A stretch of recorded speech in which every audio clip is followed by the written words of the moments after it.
Madam అక్కడ పెట్టుకుంటే వస్తుందంటారా net?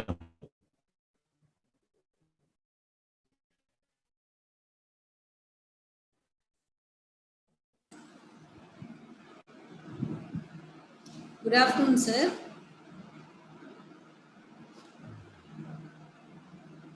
Sir, your voice is not audible.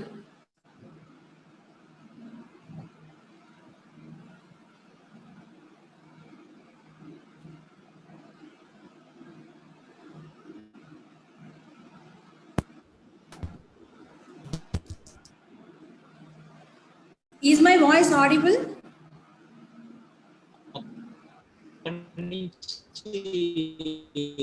Sir, your voice is breaking, sir. Sir, your voice is breaking.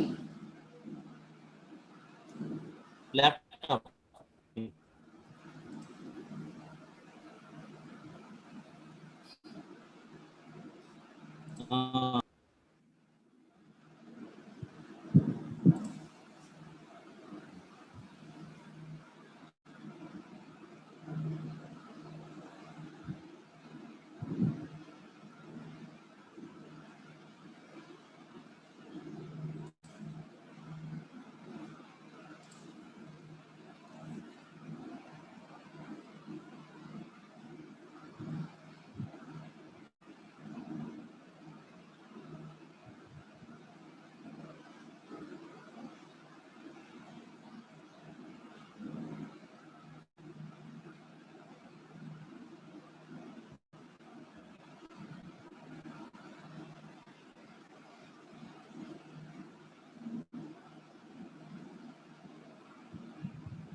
Hello, is my voice audible? Sir, now it is audible, sir. Sir. Okay, madam. Okay. Yeah, I think there was a problem with your connection. Yes, madam. There was a problem with my connection. So the windows are all open so that you will get a better signal. Yes, madam. Yeah. Ma windows open. There might be some problem with the Wi-Fi. Okay. Yeah. Yes, madam. The resource person has also joined. Sir, you have to, yeah, please. Good morning. Good afternoon, Sai Kiran. You can unmute and you can also switch on your hello video. Hello. 1 second, sir. Hello. Hi, sir. Hello, Sai Kiran. Welcome. Hello, hi, ma'am. How are you, ma'am? Hi, Sai Kiran. Really, it's so nice of you that you have taken time out from your busy schedule and you are with us here today. Very excited to listen to you. Pleasure is all mine. Pleasure is all mine. So all the pride of a college happens whenever the RMS connects with us. So it's a great moment. Yes, ma'am. So all our blessings are there with you. Thank you, ma'am. Thank you. Yes, sir. Um, Sneha, you can. Yeah, we will wait for another 5 more minutes, madam. It is only 2:50. We Sure, will sure. start at around Yeah, 3. yeah. Sai Kiran, Around 30. I have made you the co-host. You can just share the screen. Yes, sir. 2 minutes.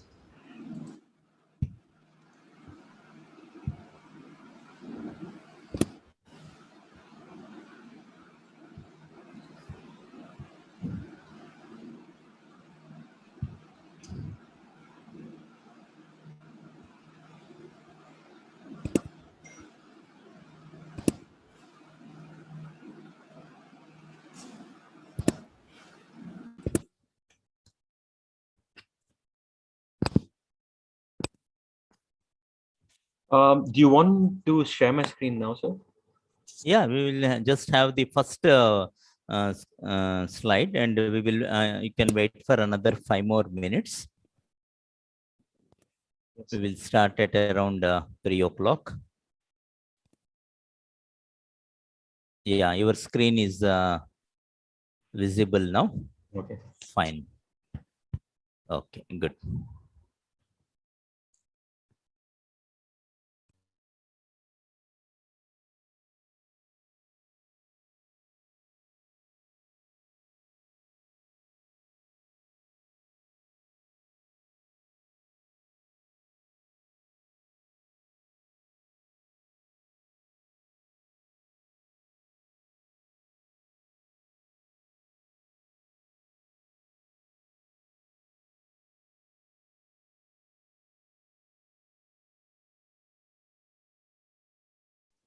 Madam, I have sent the WhatsApp link to you, madam.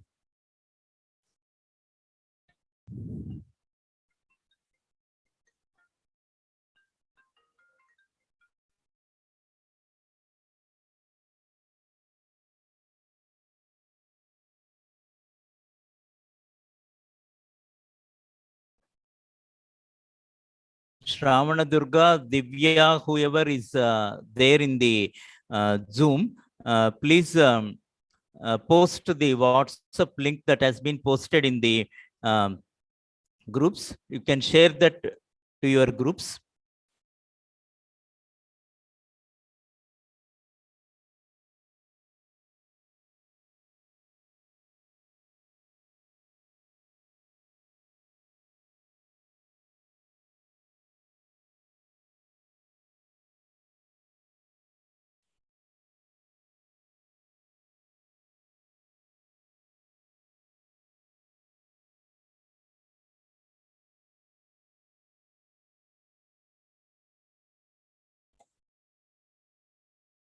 Is my voice audible? Yes, sir. Divya, Shravana Durga, Ragasudha. Yes, sir, you are It's audible. audible, Is my sir. voice audible? Yeah, Yes, yeah. I have sent the link in the. I have shared the link in our WhatsApp groups. Think like an entrepreneur. You can just share it among your groups. Okay, sir. okay, sir. Okay, sir. Okay, and keep a track on how many are watching in the YouTube, so that we will know how many have joined. So far, only 9 have joined.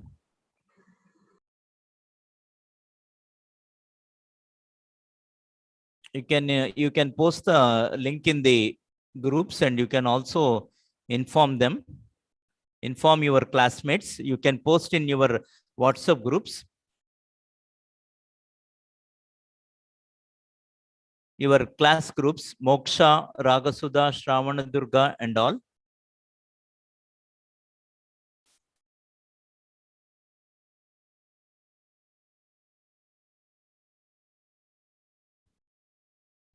We will commence the program in about a minute or so.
Silent.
Sneha, you can unmute and you can start the program, Nana. Sai Kiran? Yes, sir. You can hear me, right? Yeah, I can hear you.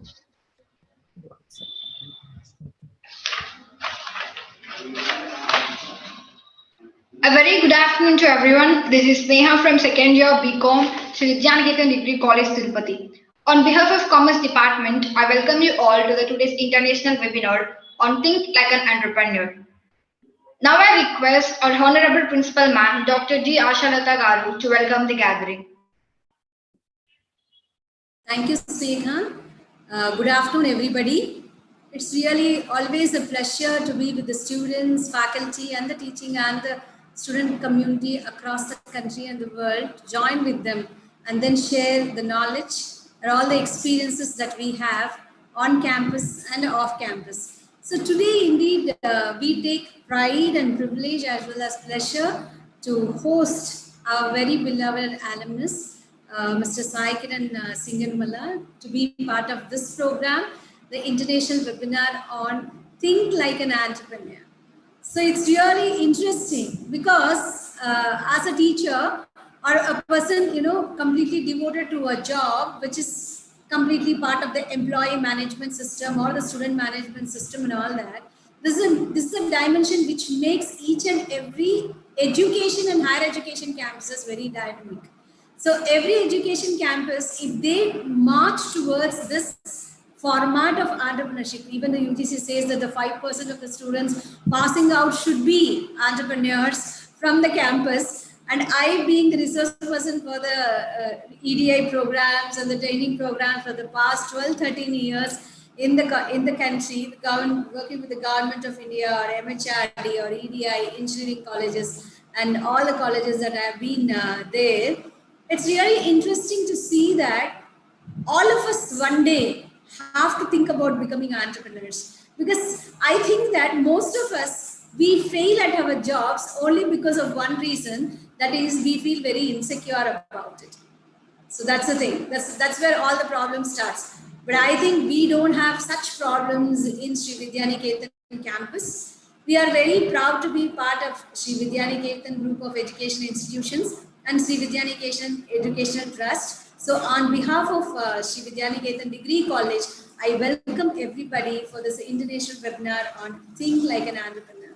So the first thing that we would like to tell you is that our very honorable chairperson, Padma Shri Dr. M. Mohan Babu Garu, our very revered CEO, Sri Manchu Vishnu Garu, and the entire administrative and management team, they've always supported us to do wonderful and excellent programs to keep us connected with the students and see that there is some value addition to take us, to be on par with the other accredited or premier institutions and make ourselves distinct and pioneer all the educational excellence that we can bring about in this part of the world. So we want to be the torchbearers for anybody who would like to take up innovative ideas, and we are surging ahead with the leadership that we have got in order to bring in a lot of entrepreneurship across the communities with which we are working in and instilling that confidence in the students. So as I was just noting, So when we have a feeling of securities or insecurities in our mind, we'll be actually having a kind of a compartmentalization. We will have a kind of feeling that we are tied up and we have restrictions. But when we think, what can we do different tomorrow? I think that gut feeling itself is a kind of an initiation for entrepreneurship. When we just feel that, yeah, we can just do it tomorrow. I think anything that we're going to start is going to be very exciting. So in this pandemic time, there's nothing which has stopped us, and everybody has started working out or trying to keep in their innovative ideas, not only to themselves, but started sharing through social media platforms and online in order to see that they can also actually put forward some of their ideas to this world. I think that was a good thing that the pandemic has given us. And Mr. Sai Kiran, it is very nice of you to work with Food Panda. We know that being a very global company, they have done so much in the food and grocery delivery chains that they are maintaining, and so much of accreditation that they have got as one of the top companies in the world, as maybe in Asia or in Europe. You know that they have made a mark for themselves. So it's good to know that the students are thinking about a brand new kind of a trend-setting way of establishing themselves. So the same confidence we would like to instill in our students and see that, yeah, there are things which are going to actually bind us to certain limitations, but when we start exploring, there is no limitation for the human spirit. So that is what we wanted to proclaim, and we wanted to actually put forward through this particular webinar, and especially with your thought process or whatever ideas that you can share with all our participants. And I hope that the teachers or the community which is part of this webinar now, all the participants and our students and faculty would definitely benefit and think that, yeah, it's like thinking against the tide or going upstream with very remarkable kind of tenacity and perseverance kind of an attitude. Yes, I'm fine and I can do it, and we can dream big, think big, and achieve big in future. Thank you so much for being our resource person today, and I hope that all the participants, all of us, will have a wonderful session. So congratulations to the organizing team, and I am very happy to be part of this international webinar. Welcome everybody once again. Thank you. God bless all of us.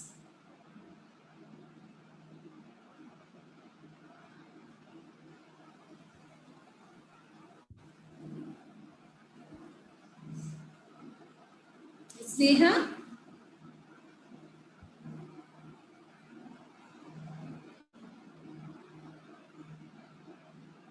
Ravikanth sir? Looks like some technical problem, ma'am. Yeah, technical problem. Thank you, ma'am. Now I request Ms. Radhasudha from third year BCom to introduce students.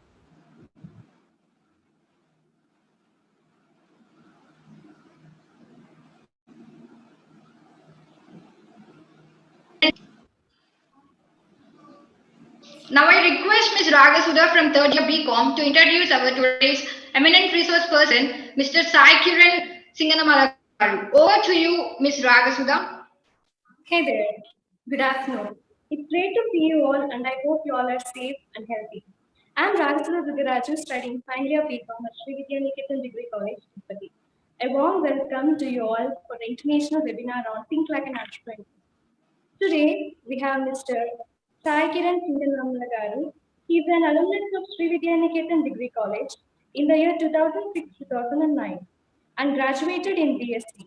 He is the founder of eFood, an entrepreneur networking firm. He is highly skilled in business management, people management, business strategy, business analysis, operation management, marketing, and so on.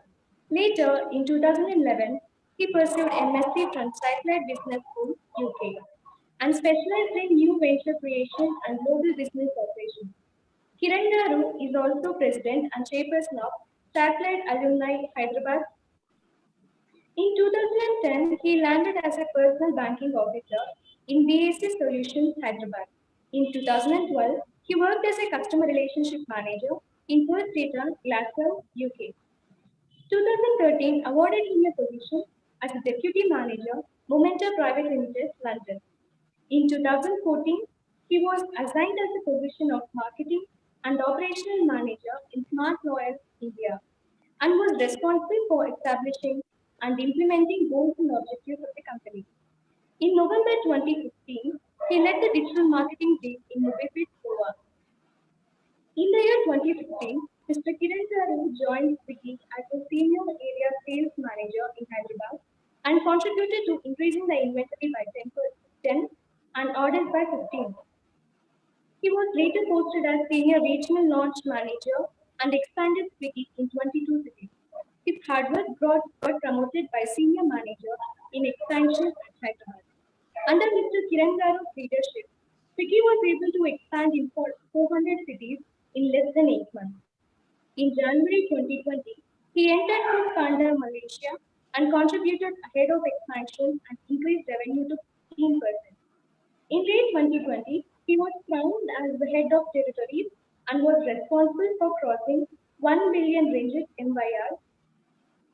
Besides, he also formulated various strategies on sales, growth strategy, territory team structure, and monthly operation plan. He also conceptualized and implemented strategies on competitive intelligence and growth curving strategies, which is followed by APAC countries. It is my privilege to introduce you, sir. Please start the webinar. Thank you. Wow, I couldn't have introduced myself better. Thank you very much, Ragasudha. Just a quick thanks to Sneha to host this. And Ashlata ma'am was able to capture essence of what we are going to talk today. Very interesting to know, or very interested to know that even at at my college, right? I still consider it as my college, that we are encouraging entrepreneurship. And I think, okay, so let me start with a good story now. Hope this is the time to talk as well, sir. So, sir, anything else before I start, or did I jump the gun? Yeah, sir, you can start. Okay. We are waiting to listen to you. Yeah, sure. Let me start with a quick story about a guy called John Pemberton. Okay, so this guy was an American Civil War soldier. So he got wounded very severely in the war. So he came back to, obviously, he came back to his hometown. Then, because of the pain that he had, he got addicted to morphine. And if you guys know what morphine is, it's a painkiller, and especially used when the pain is too high. So, and he got so addicted to it that he felt it's not a good thing. And it was very frequently happening amongst all the military or the wounded soldiers. So what he thought was, okay, why can't I build something which takes all the soldiers away from this morphine, which has a long-term effects. So then what he did was, he saw that in France there was a drink, a wine, which was made from coca leaf and cola beans. So he got that to US. He started making a concoction, a wine, which was which was similar to the wine that France was making. So then he got it over, started mass producing it, calling it Coca-Cola. And so immediately what happened, after a couple of years, Atlanta banned wine. So he again, what he did, he went back to his drawing board, innovated again, and came back after like a couple of months. He came back with the Coca-Cola that we actually see now. So the formula is still a secret, but yeah, this is how it made, right? So exactly 135 years later, the company is valued at $1.8 billion. So if you think about it, right, the whole entrepreneur as a journey, right, he was not born as an entrepreneur. So he found that there's a problem, then he thought he has to solve it, and look at where we are now. Like I think there cannot be a day without a Coca-Cola, if you cannot think about it. It's one of the biggest, #1 known brand in the world, highly recognized logos, etc. So yeah, this is a story of how someone can actually think like an entrepreneur. So I'm Sai Kiran. Today, I'm going to take you guys through how can we think as an entrepreneur in our everyday lives. It doesn't have to be necessarily start a business, right? And I think I always believed in this, right? That we don't just survive but thrive. So survival is okay. I mean, we are surviving, but thriving is where you're growing and it can be making more money, or you can be happy. Like there are a lot of things that thriving means, right? So today, I actually want you to think about, I mean, or at least invoke a thought in you guys. How do you not just survive, but thrive in whatever we do? Without any further ado, so let me go through presentations, right? Yeah, so let's start with this. So when I ask this question, right, I think this has been a question that I keep asking pretty much everyone, even my team. Name a couple of entrepreneurs. So what happens is everyone comes back to me and saying Jeff Bezos, Bill Gates, Mark Zuckerberg. I'm sure you guys know every one of these here, right? The top 10 rich people in the world. But the bigger, I mean, okay, what do they have in common? One thing is, they're all billionaires. They have started something from very small and they've become rich. And everyone considered them as an entrepreneur, right? And yes, of course, they are celebrated entrepreneurs. However, the thing that we actually forget, or the things that we can see every day, are these people. If you think about it, even the smallest of the vegetable hawkers, the kirana stores that we call it mom and pop stores, right? The next door, the market, which are like the fruit market, the vegetable market, they're also entrepreneurs, right? So they are there. They're actually solving a problem that exists in a system. So the problem here, what these guys are solving is a different problem altogether. So, for example, Mark Zuckerberg is solving a problem of communicating across the world, right, between different countries or different regions. But that is a bigger scale problem that he's solving. But in a smaller scale, every day, the stores next door, the pharmaceuticals next door, literally the hawker that actually comes and sells vegetables to you, right, is also solving a kind of problem. So let's not see entrepreneurship as solving something like how Amazon does or how Facebook does. They're solving a different problem, and the people around you are solving a very different problem. The reason that I wanted to show you guys today is this, because it is just about how do we perceive the world to be, is where we start, right? So, okay, so whatever I'm going to present from this time onwards, it's all based on the experience that I gained over a period of last 7 or 8 years. Of course, most of the material that I present here can be read somewhere on the internet. You can actually go browse, but only this, whatever I'm putting here, is based on what I feel that I look for when I'm hiring people. Probably a step back and understanding what I've done in my career, right? So Ragasudha was able to brief it very well. Just to give you a quick understanding now, so on an everyday basis, so my team, when I was working as senior manager in Swiggy, I used to have 126 people reporting to me. And once I joined Food Panda, I have more than 200 people reporting to me from different departments, including marketing, logistics, etc., etc. The biggest problem I face every 6 months or 1 year, whenever we have an annual review or a mid-year review, is that they come to us asking that, okay, I have performed really well in the last 6 months or 1 year, and now this is the time for my promotion. And trust me, I think everyone who comes to me, of course, there are two challenges, right? One, the people who are already working with the organization, they keep coming back and saying, yeah, okay, Kiran, this has been 1 year since I worked, or 2 years since I've been working with you. When am I getting promoted? Right? That's one. Number two is that when I'm hiring people from outside, a lot of people come with a lot of confidence, saying that, okay, I am the right person for you to hire. But when we actually look at it, there are few things that we look at when especially we are hiring for business teams, right? Especially, I mean, the team that I work in, which is a strategic team, we are looking for we will be looking for few capabilities when either when we are hiring or when we are promoting someone internally, right? So this, whatever I'm presenting now, would be a summary of what my expectations would be, or what most of the managers would look at in my experience, and probably few examples to support, or to give you guys a context of what problems we're trying to solve. Yeah.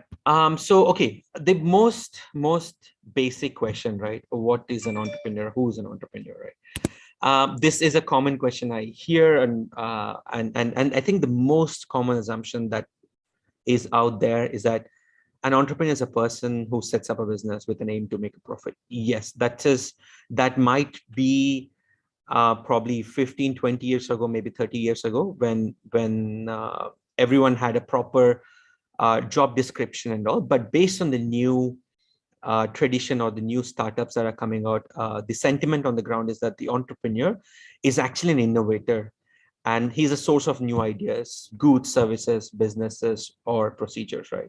So we don't see entrepreneurs as just businessmen anymore. We see entrepreneurs in ourselves as well, or the team who's working with you.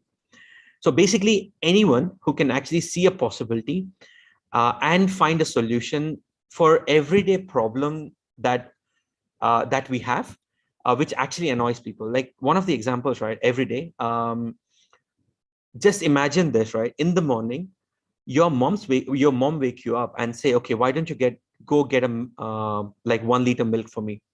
So that's a problem, right? And two major complaints that you hear: mom, why are you waking me up so early in the morning? That's number one. Number two is like, oh wow, I need to travel so far, I have to dress up and all.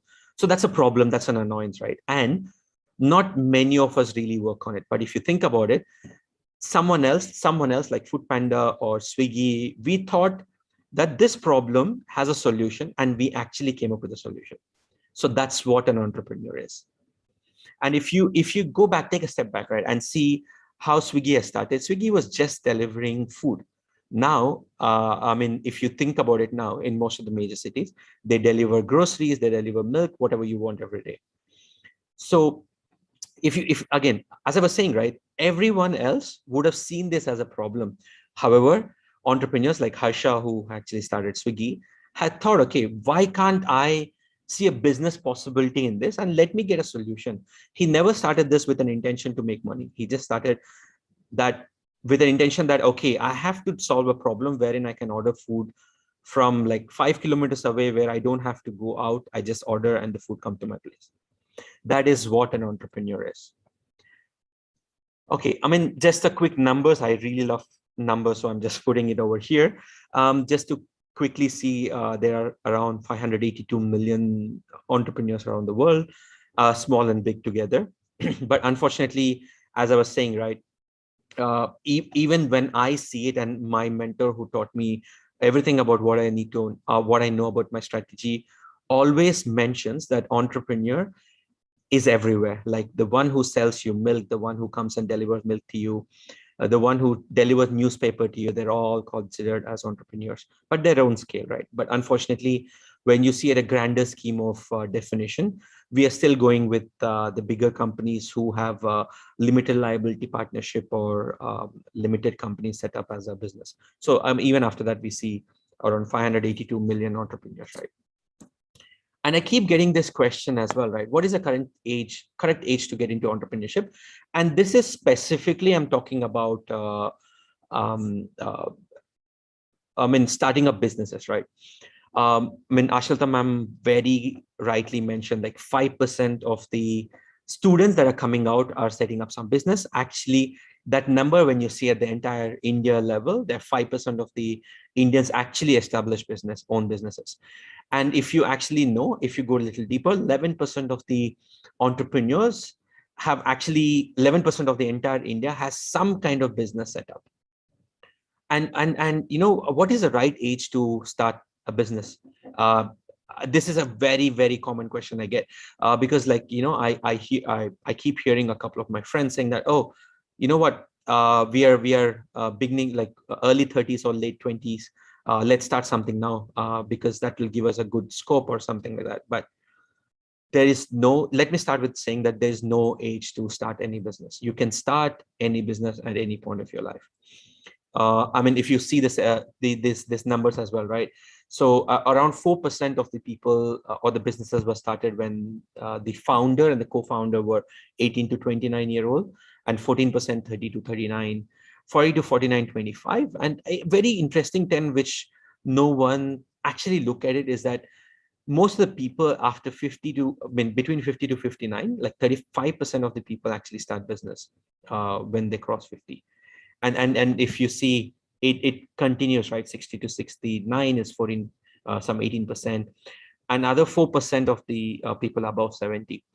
So if you actually see, around 50% of businesses actually come from people who are more than 50-year-olds. So what it means is that there's no right time to start business. You can start anytime when you feel it is right. Probably a couple of more things. What I've heard, like what I read over a period, is that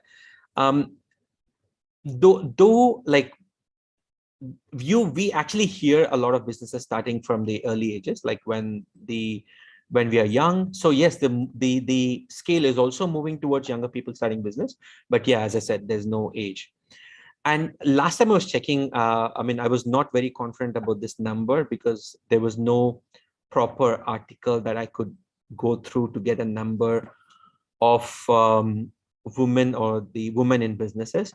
But last I read was somewhere around 28% of the businesses that are established in the last couple of years were from women entrepreneurs. So there's no age, there's no gender of who can start a business. It's for everyone. Yeah, I'm speaking continuously, but you guys can hear me, right?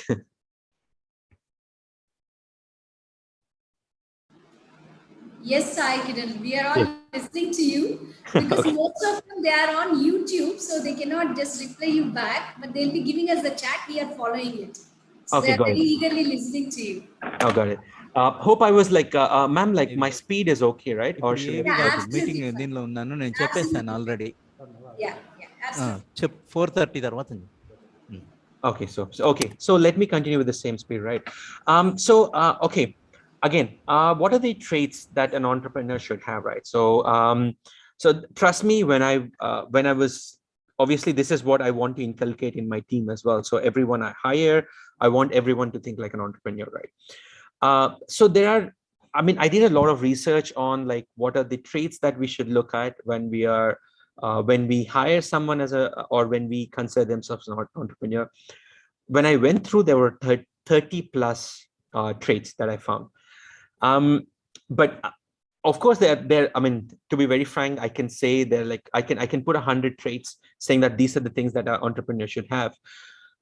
There's no right or wrong answer here, but based on what I feel that is correct, these are the few traits that I would personally look at, or someone should inculcate or start practicing if you have to become an entrepreneur, right? First, you have to dream big and be very curious. So, I mean, aim high to achieve high, right? This has always been a motto that I follow. So this comes with a lot of troubles. I think I'll go into a little more detail when you aim high to achieve high, right? So then this flexibility and adaptiveness.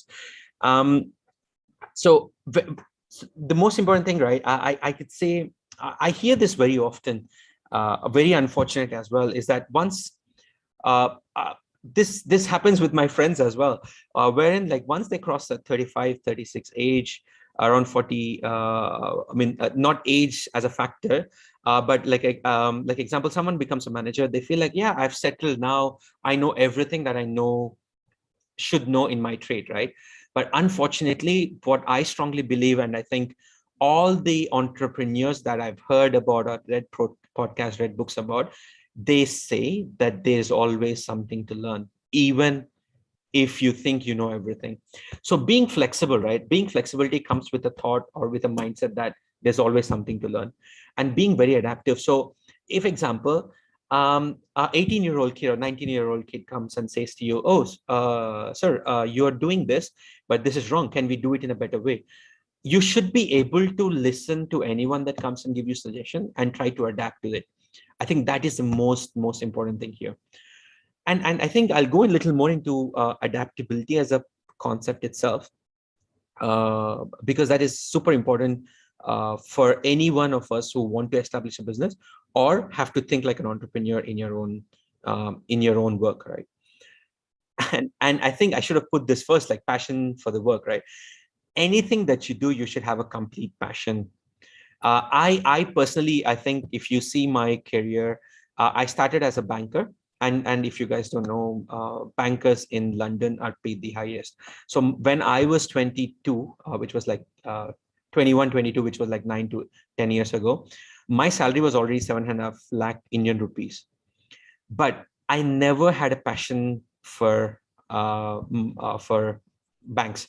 I never liked working with banks, but I just started because they were paying me really well, and it was a campus interview that I got through.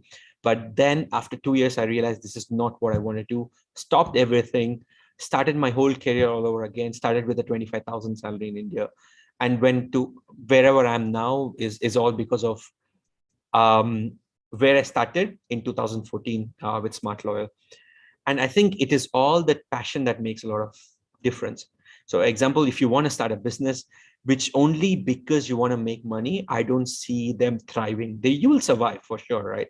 There's no questions about surviving, but thriving means like, like becoming like a Facebook or an Amazon. You should be passionate, and you should strongly feel what you're doing is what you want to do for the rest of your life.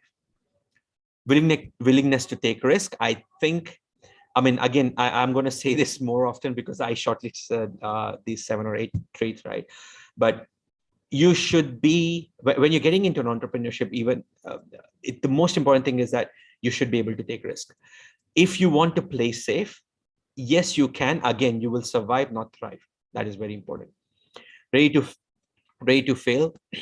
So flexibility and adaptability will actually come together with ready to fail, because once you start adopting, or once you start dreaming big and start adapting to few things, and the expected thing is that you'll fail. Example, I mean, I would say, like, let's take this a restaurant, right? If I'm running a restaurant, and I would say, okay, I started my business saying that I have to make at least 1 lakh rupee a month, right? Now you want to dream big. So now, how do I dream big when I start my restaurant? So you will think that, okay, in next 2 years, I want to start at least 5 outlets of my restaurant. Now, okay, and being curious, okay, now I'm selling biryani. Probably I'll try Italian cuisine, or burgers, or pizzas, or ice creams, right? When you're actually dreaming big, there's a very high chance of you will be failing as well. Just imagine, yeah, you started biryani, along with that you're selling pizza, but people are not buying pizza, so that's a fail, right? So you should be ready for it. If when you're getting into entrepreneurship. Problem solving, I think every business that were ever started in the world are solving one problem. It might be a copy of what's happening in the other country, but they are solving one problem. Just imagine a couple of good examples like Swiggy, Zomato. Then let's think about Ola, Uber. So every one of them, if you think about it, there's one problem statement that they solve, and that's how everyone starts their business. And now, solving a problem is important. So that's an idea, right? Solving a problem is an idea, but recognizing the opportunity is very important. So basically, to be very frank here, everyone on the call or everyone around you, everyone will come and say, oh, wow, I have a super idea, man. I think if we start this, we'll make tons of money. And trust me, we'll become a super startup in next 1 year. This is exactly what happens to 90% of the startups which fail. So basically, you think that it's a good idea. You think that you're solving a problem, but you have actually not recognized the opportunity. So you're solving a problem which you think is a problem, but is it what? A problem which others perceive is something that is important. Again, I know I'm going to put a lot of examples of my Swiggy or Foodpanda because of course of my experience in that, right? So when we've launched Foodpanda, we launched in Madanpalle as well. If you know Madanpalle, it's probably a 2 or 3 hour journey from Tirupati. But in Madanpalle, we were successful, but we were not making as much as money what we are supposed to, because I felt that we are solving a problem, yes, but I never actually went onto the ground to figure out if that is what people is looking for, right? And I think with all this, right, comes the coming out of the comfort zone. So what happens is, when you're trying something new, generally it's anthropological thing, right? We grew up as a cave dweller. So humans who evolved, like we evolved from Homo sapiens, right? we are cave dwellers. We love to be in our own comfort zone. So because we are the most fragile creatures in the animal kingdom, we don't have claws, we don't have strong teeth, we just have 2 feet to run, bipedal, right? Of course. When it comes to our brain, it grew very fast. So we are actually one of the fastest evolving creatures in the entire, like, probably history of evolution, right? We evolved in 15 to 20 years to whatever we are now. But unfortunately, what happened is our body has not evolved to accommodate our thoughts and brain. So every one of us would love to be in a comfort zone. So example, I set up a restaurant, or I set up a kirana store, right? I think that's what you see most often. I set up a kirana store. I earn like 50,000-60,000 rupees a month. I'm comfort. I don't want to take any more risk. But as an entrepreneur, you should come out of that basic comfort zone and start exploring something new. That's where all these D-marts and heritages come from. They all started from one single shop, and look at how big they are now. So, I mean, when you actually divide the traits into different categories, there are 5 things that are important, right? So the personal traits, which are like, what do you think internally, like, ability to take risk, probably be able to identify the opportunities, coming out of the comfort zone. Along with that, it is very important to also have interpersonal behavior, right? So when you're an entrepreneur, coming up with an idea is important, yes, but should be able to communicate that really well to the other people and understand if there's a requirement. Let me give you an example. I started a restaurant, probably again, a restaurant. So I started a restaurant in Balaji Colony, and people walking around will see me, right? However, how do I tell people that I set up a restaurant and you have to come and eat? That's where your interpersonal behavior come into picture. You have to sell your restaurant that it is one of the best restaurant compared to other 10 restaurants around you, and they should come and try and eat with you. So you should be able to build an interpersonal skill to actually be able to sell yourself. That is what we call marketing, right? Then there are a few more, right?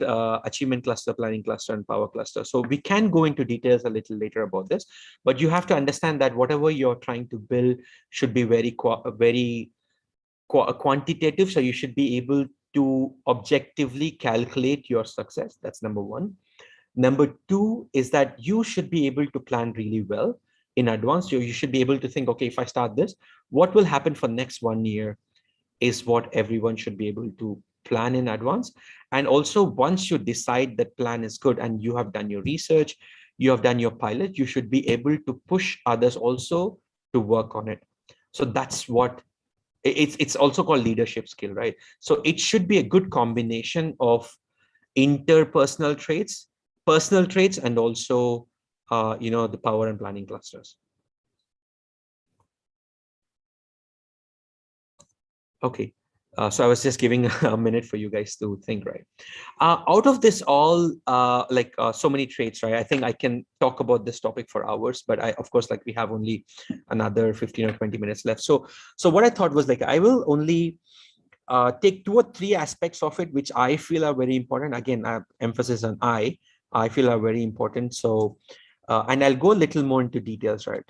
So one is dream big and be curious, right? So you should always have a sense of curiosity and meeting new opportunities, right? Like example, there's a saying, right? If you keep your eyes open, you will always find something new. So you should be curious and you should have that open mind to see a possibility, right? And you should always be in a process of discovery. So even after to be very frank, after 7 years of working with food delivery businesses and logistic business, I still feel that I have learned only 10 to 20% of my trade or my business. There's always something to discover, always something to do new about it, and always ask questions and aim for stars. So these are three most important mantra that you should go with. Always aim for stars. Don't worry about your failure. Trust me, when you aim for stars, right, you will fail, but at least you're reaching clouds, right? That's what Elon Musk does. So he thought of going to Mars, but as a step 1, he is able to go to space. So that's how you should start. A very, very beautiful example. I'm sure everyone knows about this guy called Henry Ford, like who started Ford Motors, right? But if you know about this guy, he was actually from a rural, he was actually from a farming community. His dad is a farmer. When he was 12 years old, his dad actually gave him a watch. Uh, and you know what he did? Like first thing he did was he opened it, and he was so curious, right? How does the watch actually works? He opened it, he checked how the mechanics work, right? And within 3 years, he was so good at opening. I mean, so good at watches. He started his watch repair company when he was only 15, right? And then he really loved what he does. He actually was so curious that he joined as a mechanic, because at that time the cars were still very new. So they just I mean, if I remember correctly, there's a company who started off with a car which was made of which actually runs on steam. Then again, so he started as a mechanic, but he's always curious, as I was mentioning, right? So he used to open up like the broken cars and he used to rebuild again. So that's how he started. Then someone from Edison, you know, Thomas Alva Edison, right? So he had a company called Edison Illuminations. So he joined Edison Illuminations as a car mechanic, car engineer. And in 4 or 5 years of him started working with Edison Illuminations, he developed his own first car, which solved few of the problems, right? One, the cars before were using steam, and steam is very unstable. It can blow, and they used to commonly like cause a lot of troubles, right? So he built his own car, which actually with the two piston, blah blah blah. If you want, I can give you some articles to read about how the car was. And he called it quad cycle, and that was the first evolution of what the car is. And then he was like, okay, let me start my own company. And his aim was to build the world's best car company ever, like in the future as well. Like he never wanted it to be beaten. Like he wanted to be best of best. So think about it, right? He was very curious about everything that he had a very big dreams. Let's like fast forward like 10 years from there. He has one of the best car manufacturing company in the world. If you guys don't know, he was the first one to introduce 5-day work with only 40 hours work week. So till then, everyone used to work for 6 hours a day and 48 hours. And you know how was he able to do it? Because he was the first one to introduce production line.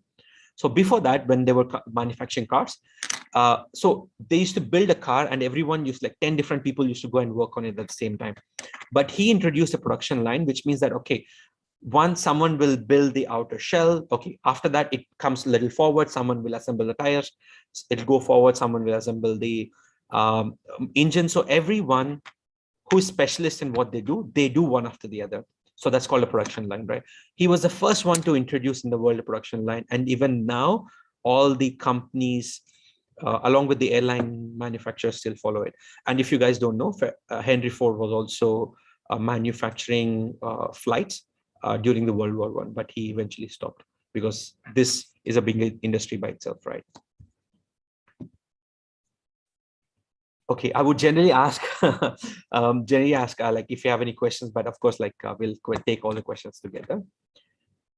And along with that, right, there are two more traits which are very important for me, right? So once you are very curious and you want to aim big, that always comes with two risks, right? The biggest risk that Ford had at that time was, okay, he came out of Edison Illumination, very good job, well earning. He came out, he started off with own company, right? Of course, when you start a company, the biggest problem that comes is risk. Will my company succeed is a question that we always have, right? So when you want to start something big, it always comes with risk, and we should be able to take risks. That's what the entrepreneur does, right? And along with this comes as readiness to fail. I think in the last few generations, I think the biggest, like the best person I saw in terms of an entrepreneur is Elon Musk, right? This guy is amazing in a couple of aspects. So he actually comes from a very small family. He's from Canada. When he was 12, he actually started developing. He loves development, right? And very early phases, he started PayPal. PayPal, if you guys know, PayPal is a company where you actually internationally pay, transfer money, etc. It's like, it's like Paytm, but it's more a money transfer kind of thing, right? And when he started PayPal with two other co-founders, the biggest problem that had was eBay was also trying to compete with him. So they were hell-bound that PayPal, they should shut it down. So because they also had recently bought a company which is equivalent to PayPal. The only thing that he was doing is that, as I said, aim big. So he always aimed big, very adaptive, very quickly changed his business models. In 2 years, he built something that eBay couldn't build in like 4 or 5 years. So they had to adopt to PayPal. Then this guy came out of PayPal, started his own Tesla, I'm sure everyone knows, which is actually an electric car company, fully automated. When he started, trust me, all the car manufacturers laughed at him, like all the General Motors and Ford and all. They actually laughed at him, saying that because the battery technology even now is compatible to only a certain extent, right? Then he built a technology on the top of it. Amazing. Then he started his own solar energy company, and you guys know SpaceX, which is actually doing commercial space missions. So basically, if you want to send a satellite, you can take SpaceX. They will send your satellites to space. Starlink, if you guys know, he's putting 12,000 satellites in the space, wherein every person around the world, even in the smallest of the villages or even in Amazon forest, will have internet. Everyone, even Idea, Airtel, Reliance Jio, everyone dreams about this, right? To be able to give internet to everywhere along with forests. And he's the one who actually took the risk, and he's actually doing it, right? And a boring company, actually, they actually bore holes to lay underground rails, right? And Hyperloop, and also basically, you guys have to check about boring company. It's very difficult for me to explain. And also Hyperloop, if you can travel at the speed of aeroplanes on the ground. So this guy is an amazing combination of 3 or 4, right? So I'm going back in my slides, right? You think about how like there are 3 or 4 things. One, he is always dreaming big, like right, as a part of SpaceX mission, he's actually trying to set up a colony on Mars. So he dreams big, and he's always curious and highly passionate to work. He actually apparently works more than 60 hours a week.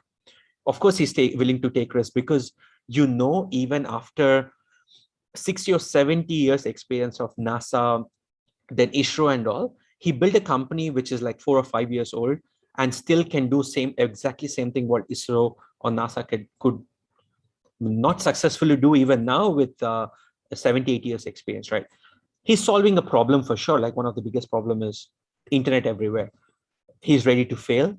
He recognized opportunity, and the biggest thing is, right, he's coming out of his comfort zone. So he's of course, I'm telling you about him because I see that him as ideal. But if you think of Jeff Bezos or Jack Ma, Jeff Bezos, of course, is Amazon. If you know, Amazon also has Amazon Web Services, Amazon Prime. Along with that, they have Boston Robotics. They have also Blue Origin, which is going into space. Same with Alibaba, right? Alibaba, which is Jack Ma, he's invested into a lot of businesses. He has his own like a delivery firm. So all these entrepreneurs has a good combination of few aspects that I put, right? And the biggest thing is that, yeah, you have to take risk. I'm jumping few, right? Okay, so this is towards the end of our discussion about how do we think like an entrepreneur when you start a business, right? A couple of myths, right? That I hear every time, right? Entrepreneurs are born that way. No, to be very frank, no one is born a businessman unless you're already your dad or your granddad has started businesses, right? But if you think about it, your granddad might be the first one who started that business. So even he is not born as a businessman. If you think about it, Mukesh Ambani, people say, yeah, he's a born businessman.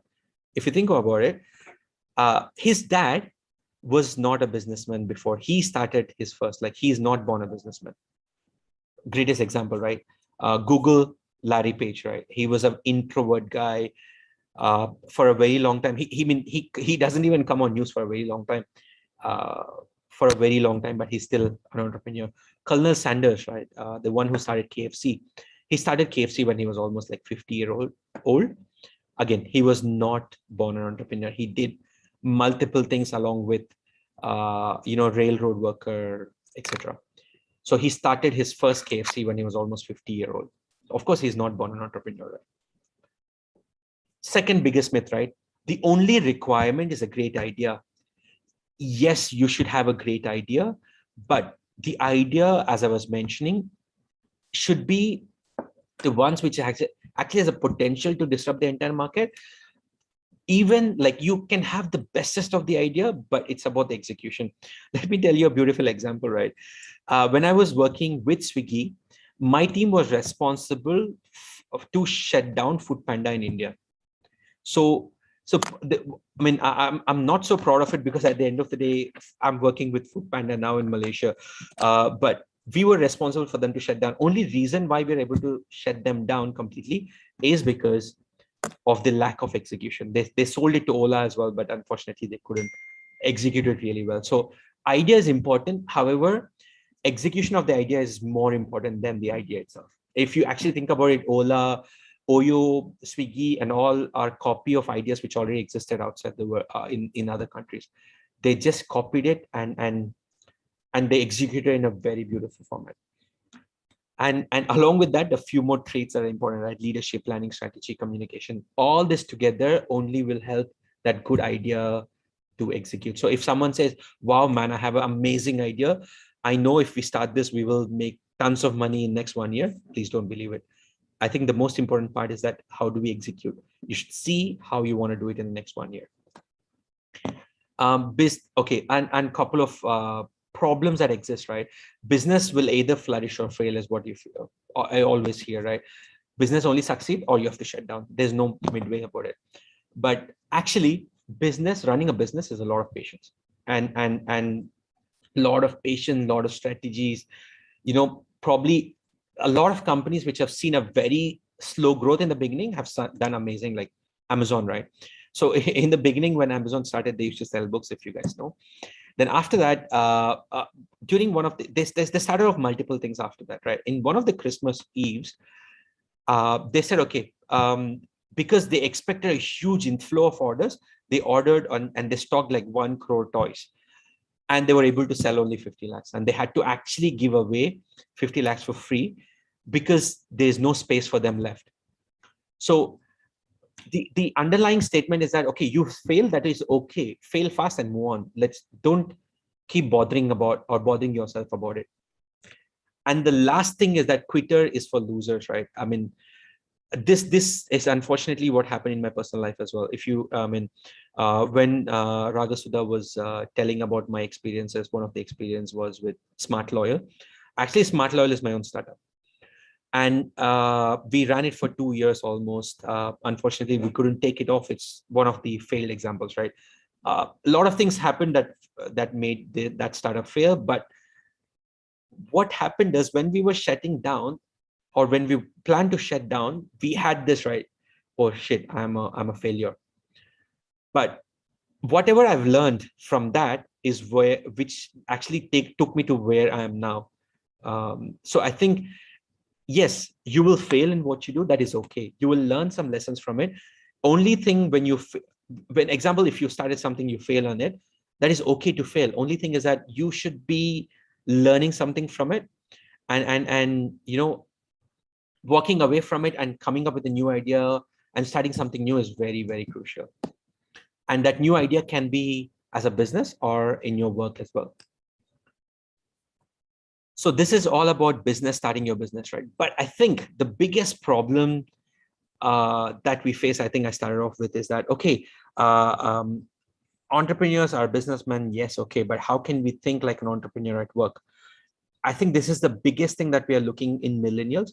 So, and also luckily, most of the millennials that are coming out of the education industry are also coming with this attitude. But I think this is something I want to mention because only 5 to 10% or like maximum 15% are coming with this kind of ideas, right? So let me tell you one quick example. I'm sure, unfortunately, we have only 8 minutes. I'll try to wrap it up as fast as possible.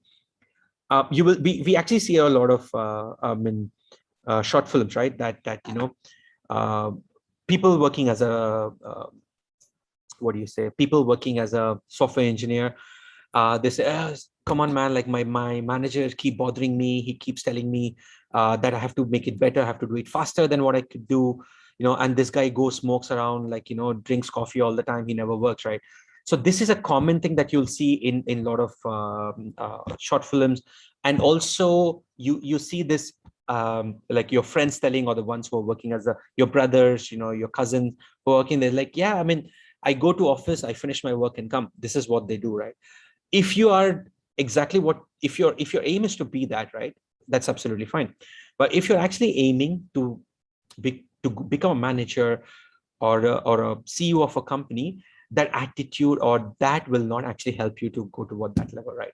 First thing is be very passionate in what you do. I see this very often, right? Even it happened with my batchmates as well. So after finishing colleges, biotechnology, of course, right? We studied biotechnology. After finishing college, immediately everyone went to Bangalore, learned some courses, working as a software engineer. That is good because that is helping you set up your life, right? But is that what your passion is? Maybe, may not be, right? First, if that is not your passion, make it your passion. That's okay. When you're working on something, even if you don't like it, you have to make it a passion. Once you do that, right, you should always be bothered with inefficiencies. Like example, like one of the I'll go with an example. I think it's very difficult to explain that without example. Don't complain but act. Like example, like I'm very tempted to say some dialogues in Telugu, but I'm trying to avoid it. But I keep coming and say, oh, my manager keeps bothering me. There's this problem which is there forever. No one is fixing it. And because of this, my work is getting slow. Come on, you are also working in that company, and why can't you take that initiative to actually fix that problem? So that's an attitude of entrepreneur, right? If Amazon would have felt that, okay, no, there's no e-commerce company, and just keep complaining, Jeff Bezos wouldn't have started on Amazon, right? He thought there's a problem. He took the problem on himself. Without complaining, he started working on it. Of course, you should take more risk when obviously when you're trying to do something new, it comes with a lot of risk. And the biggest thing is that don't satisfy mediocrity. So I'm going to office 9 o'clock every day, punch in. I do whatever I'm supposed to do. 5 o'clock, at 1 o'clock, I go to my lunch. 6 o'clock, I'm coming back home, having a coffee, watching TV and sleeping. This is good, right? That's how your life has to be. But that is what I see this as a mediocrity. You should not work for 9 to 5, or you should not feel that, okay, 9 to 5 is my job. You should have a passion in what you do. If it means that I work 24/7, it's okay till the time I'm solving something. Okay, one probably biggest example, right? I mean, Sundaram Pichai, I think everyone knows he's the CEO, Google CEO. He became CEO in 2015. So he started off as a lead product manager, and he is the one who's behind the innovations of softwares like Google Chrome OS. Then he took over Google Drive. He's one of the biggest contributor towards Google Drive. Then he has overseen Gmail, Google Maps, etc. And then he added Android into his portfolio, Chromebook is into portfolio, and in 2015 he became a CEO. If in 2004, I mean, even in 2004, when if Sundaram Pichai would have thought, okay, they've given me some job, let me work on it and just finish and get it over with, he would have never become a CEO. And I'm sure there are another 1,000 to 1,500 developers like Sundaram Pichai who are working with Google at that time, but only one could become CEO, only because the rest 1,000, 1,500 people just did what they're supposed to do. But Sundaram Pichai went beyond what he's supposed to do and then got to where he is now, right? I mean, couple of myths, right? Whoever is frustrated with jobs, they'll feel that, okay, let me start a startup, and I think I can be my own boss. That is wrong. No entrepreneur I know works less than 50 to 60 hours a week. So if you're actually getting into entrepreneurship, you might end up working more than your own working in a company. So you should have a complete passion into what to do, what you do, only then you get into entrepreneurship, right? That's number one. Number two, the biggest myth, right? Only money motivates employees. No, this is 100% wrong. I mean, I'm a personal example, right? If money would have motivated me, I would have stayed back in the bank. Trust me, I would have done more money than what I'm earning even now. 70 lakhs when I started as a my first job when I was 22, 23. 70 lakh was my package, right? 70,000 pounds was my package. And now it would have crossed 150,000, 200,000. That means like I would have earned like 15, 20 lakhs a month. But I left that job to start my own business, then failed in it, then started everything from 25,000, only because the passion is what that drives most of us actually. And whatever can make you sleep makes you more happy compared to the money itself. So a lot of people, what the research or recent statistics shows that the millennials, that generation, my generation and the millennials, right, like your generation is all coming with an attitude of where the culture is more important, job satisfaction than salary. And in the next couple of minutes, right, all said and good, Kiran, like I think you told me thousands of things about how do we think as an entrepreneur at work, how do you think entrepreneur as a businessman, but where should I start? Okay, it is very simple. Yeah, this I did as well. I'm sure a couple of you like Sneha, like, you know, Radhasudha, you guys are already doing, is that start now, because there are few skills that have to be taught even before you get into your first job, right? This just example, right? Starting a small club, like a chess club, an entrepreneur club, or like even a movie club, right? What you're trying to do is that you are trying to project manage and also stakeholder management. Trust me, when people say, I mean, what does my manager do? He just sits all day, drinks coffee, go for a smoke break, right? That is not really true. There's a lot of work that goes into managing people. There's a stakeholder management. You have to talk to different departments, make sure everyone loves the idea that you do, convince everyone to believe in the idea that you're doing. A lot of things goes into stakeholder management, project management, and starting your own club actually helps you out to start thinking of like a project manager, stakeholder manager. Second is like, try to be a part of the cultural events, right? That you have like in the organization team. What you learn there, again, is a project management. And also some of you will take up the budget management as well, right? You get some budget, you have to find a restaurant who can serve, a cafeteria who can serve cheap food, etc. So all this are also will help you think like an entrepreneur. And the last thing, the most important thing is communication skills and presenting skills, right?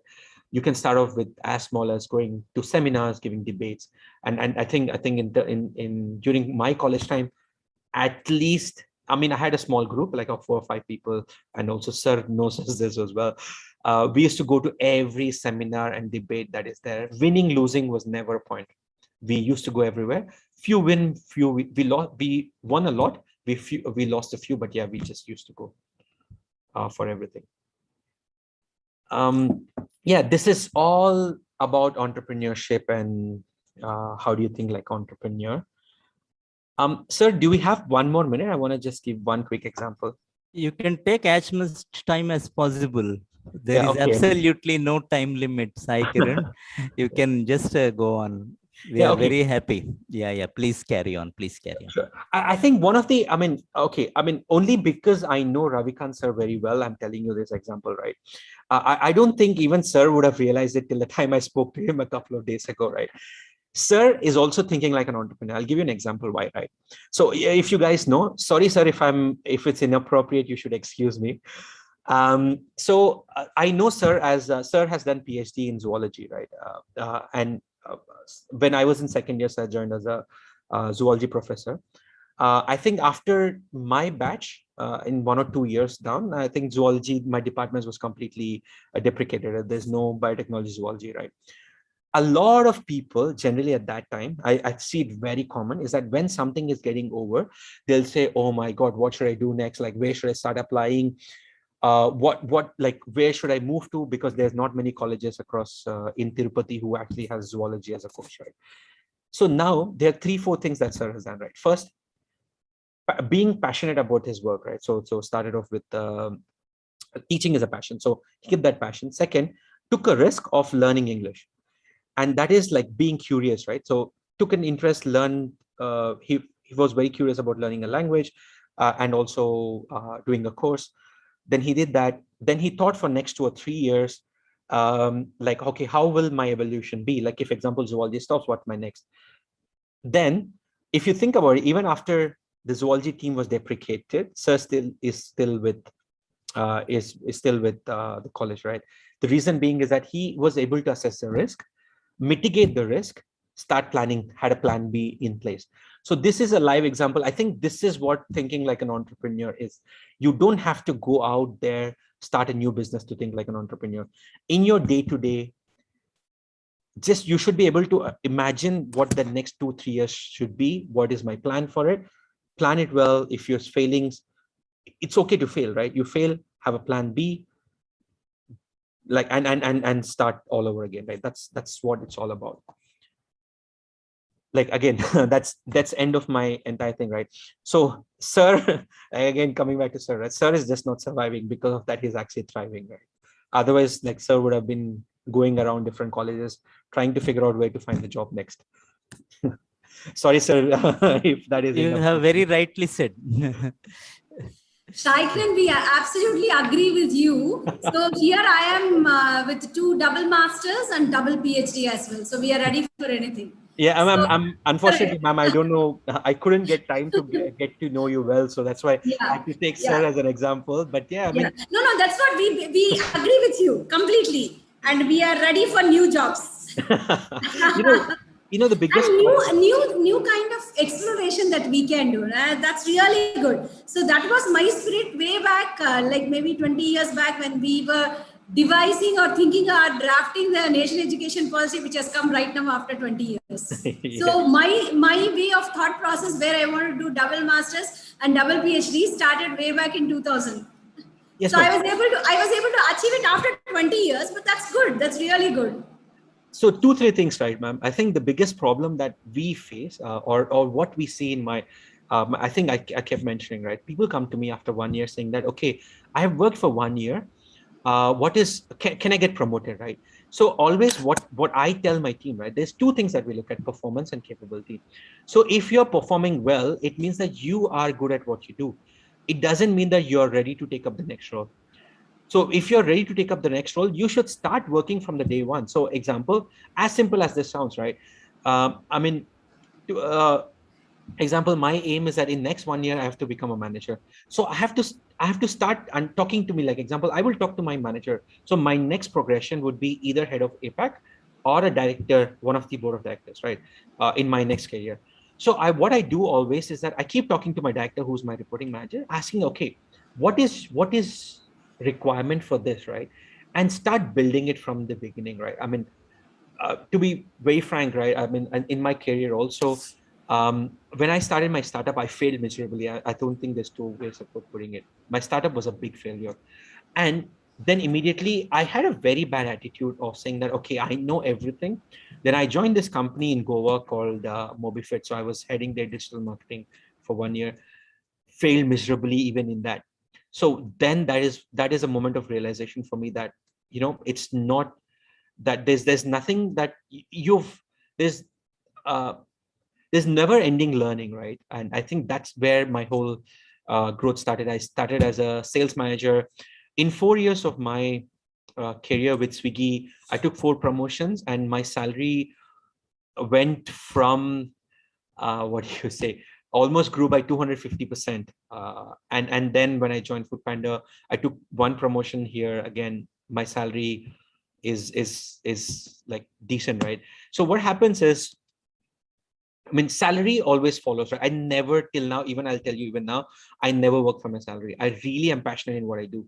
That's why I started up new teams, new territories, and all. That's where the whole point is. I know I'm not a biggest example because I don't still feel that I'm the most successful person.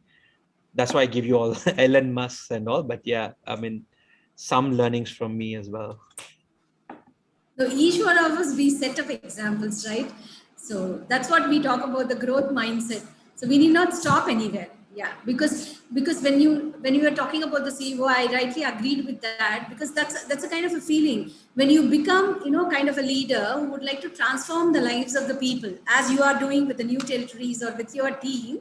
Yes. already it is done. We need not be the CEO of a company. Like, we are part of it, and we agree with you completely when we say we are all entrepreneurs.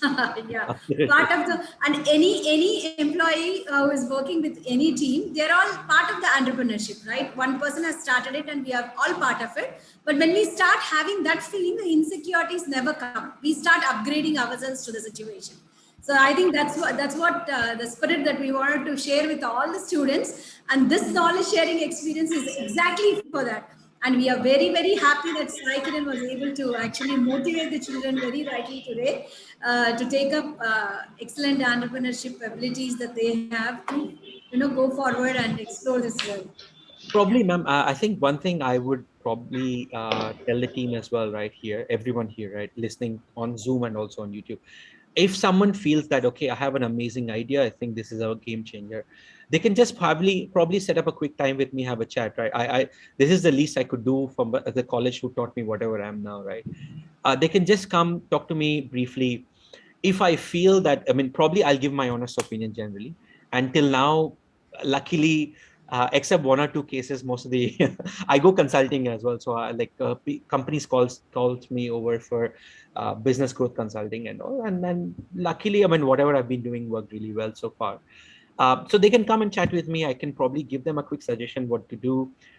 As I said, right, it's not the idea. They can come with the idea which already exists. It's about how you want to execute it. So I will just can help them with execution plans and help them build their plans and all. Yeah, of course, I can. Don't have to be a consultant, right? I can just say be another friend who has experience help you out.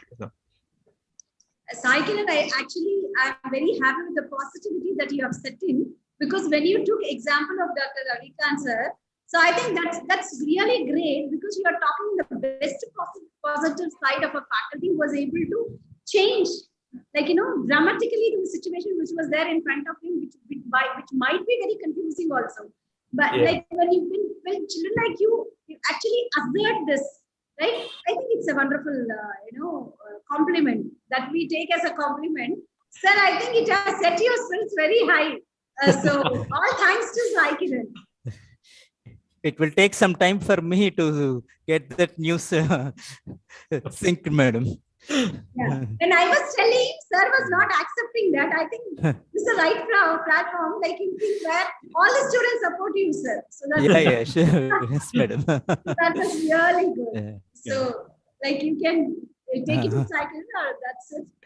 Like, you want to interact with the students.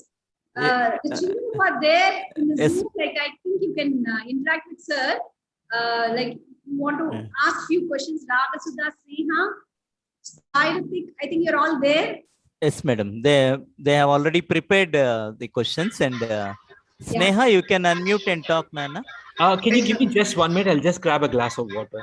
Yeah, sure.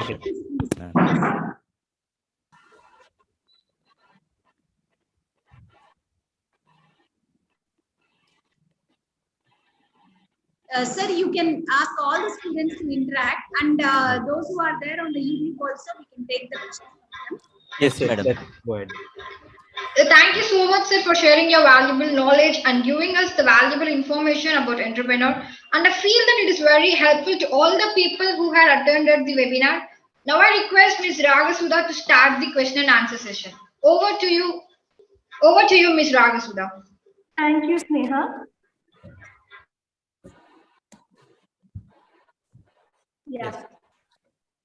Thank you, sir. The session was very insightful. There was no point to name it. It felt like a boring lecture. It was very insightful. And thank you very much for that. And Yogashri asked the first question here. How to determine our passion? Okay, very interesting question, right? Okay, I think this is what I spend the most time on, right? I mean, unfortunately for me, it took almost 6 years to figure out what my passion is. Okay, let me tell you my experience. Probably you guys can learn something from there. So when I first started, right, again, as I said, when I first started my career, I was a banker, so I never liked it. So I used to walk to my office every day, but I used to literally pull myself there. What happened over a period was like, I was like, okay, it's enough, because I was not able to sleep well. So then I got into entrepreneurship, and I thought marketing is good for me. I started working on marketing, and I was doing some operations for my own startup. Then I worked another startup for marketing. Even after that, again, it was never satisfying for me. So then the last thing was like, my friend was like, okay, I mean, Sai, you look like you're good at speaking. Why don't you take up sales? Because I think whenever someone talk to you, they feel that to buy whatever you sell, right? So then I took up sales. I think that changed my career. Like this was in 2016 when I took up. So it took 6 years for me, right? Now a step back. How do I determine the passion? So you guys have been doing few things every day. So just go back, step back and say, okay, what really interests me the most? Is it the numbers, or is it the marketing side of it, or talking to people, or traveling to different places, or like photography or anything, right? As a matter of fact, there's literally job and business in everything. So it is, I mean, to be very frank, I don't think I'm very qualified to answer how do you determine or what is your passion, but I think it is just probably it's on what makes you sleep in the night is what I feel is a passion. Or if you're working on something and you don't feel tired about it, then that's your passion as well, right? I don't know. Again, yeah. Sir, this question is from my side. Mhm, Okay, we are in the verge of climate change. mhm, Recently, according to the statistics, mhm. sorry, sir. According to the statistics, out of 100 most popular companies, 90% of the companies are for the carbon emissions. Correct. So, how do you manage sustainability with growth? Or for what will you give the more priority, for sustainability or for increasing the numbers? Okay, see, sustainability of environment is very different from sustainability of the business, right? So your question is sustainability of the environment or sustainability of the business? Sir, I think sustainability of business is somewhere interlinked with the environment. Okay, okay, let me divide this into 2 or 3 conversations, right? So it's number one, right? The climate change, yes, everyone is talking about it.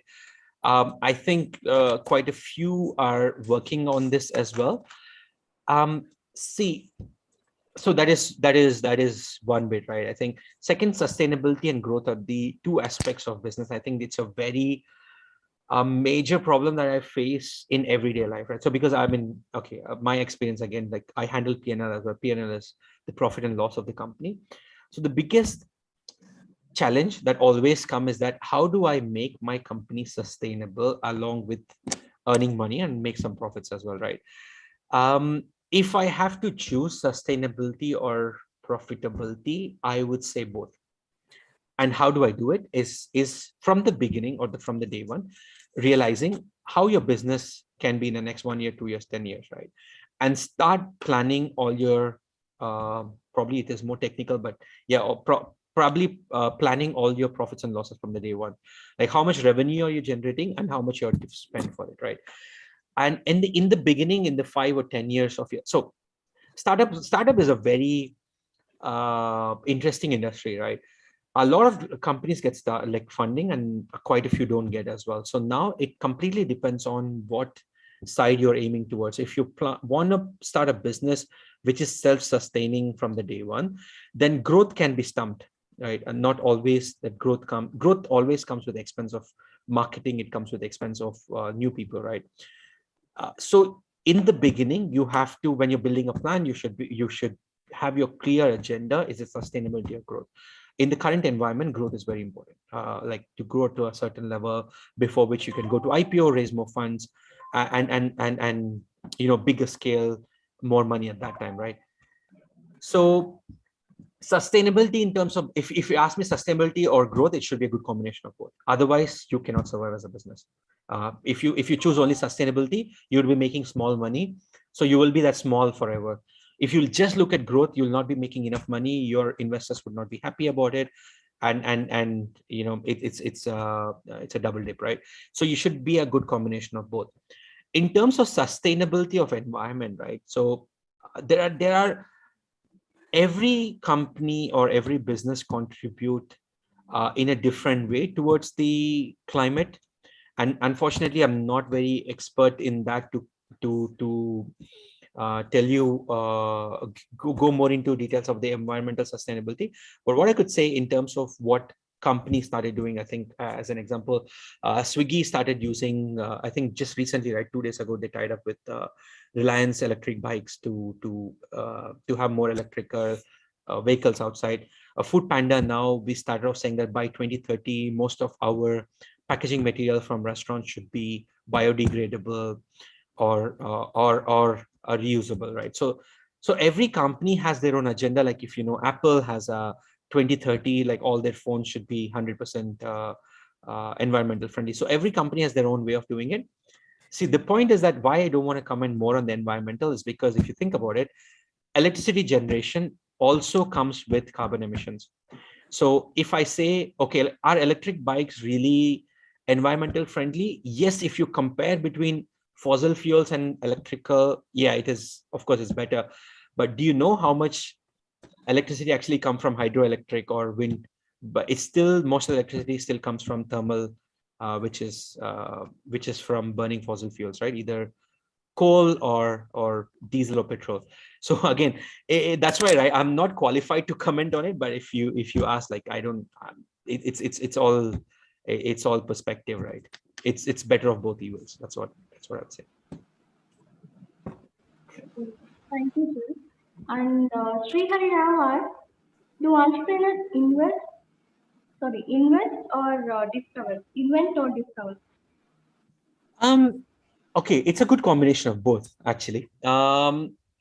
So if you think about it, if you know Apple was the first one to introduce iPod. I'm sure I don't know if you guys have seen iPod before, but so before iPod, right, there was this Sony used to have Walkman, and when Apple has said that, oh, you know, we are inventing, one second, we are inventing something like an iPod which has like thousands of songs without using a cassette or a CD. Actually, Sony has trolled them for ages. So now, if you think about it now, that was the first moment where Sony's Walkman started going into like going down, right? They stopped selling after that. So entrepreneurs are a good combination of inventors and also discoverers. So inventions, like majority of the inventions, like, you know, if you think about it, Thomas Alva Edison, we call one of the biggest inventor in the history, is actually a businessman as well. He has his own company in Boston called Edison Illumination Factory or something like that. So yeah, I mean, it's a good combination of both. Again, I know I'm trying to give you very like, what do you say, in between the line kind of answers. But yeah, so they are innovators in entrepreneurs as well, and they're discoverers as well. So it's a combination. Yes, sir. And the next question is, what piece of advice would you like to give for the future entrepreneurs? Okay, I think I've put all of that in my presentation. An advice to a future entrepreneur, right? First, so you have to build yourself as an entrepreneur first. I mean, entrepreneur, or I think in the entire presentation I was mentioning, right? Entrepreneurship is actually not a trait that you're born with. Entrepreneurship is something that you learn over a period with the discipline, with a lot of discipline, risk taking, being curious as a combination, right? So there is no right or wrong time to start a change what you want to do. I think a couple of things I heard when I was a student as well, right? I'm sure like everyone would hear, like generally, I mean, no offense to anyone here, I mean, studious people or the people who sit in the front benches are considered to be studious, and they'll end up being in the jobs, and you know, the people who are like street smart end up being a good entrepreneurs. That's absolutely a bad, it's a myth. It's not a good example, because if you think about it, and a lot of people give me the same example, unfortunately, is, oh, Mark Zuckerberg has dropped out of college and see where he's now. He dropped out of college, but he dropped out of Harvard. To get into Harvard, you should be like, probably, you know, every year Harvard gets like around 9,000 applications. Even to qualify to apply for Harvard, you should be like one in millions. Like, I think 10 to 15 crore people don't even fall into that criteria, right? And people keep coming and say, oh, you know what, like, you know, smart people don't have to study, they have to drop out and all. I think these are all myths. So let's keep a couple of things very straight, right? Starting early it can really help, because you'll have enough time to fail. Let's start early.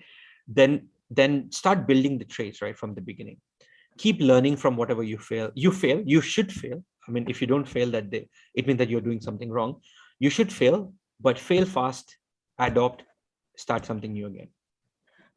So it should be a good combination, like, of always learning and forget about what everyone says, right? As I was mentioning, one of the examples is Ford. Before Ford, people used to work 6 days a week, 48 hours, and they used to get $5 per day as a salary. When Ford started his business, he said, okay, I will change this. I want only people to work 5 hours a day, and I'll pay double the salary, right? Everyone laughed at him, and everyone said, you'll fail.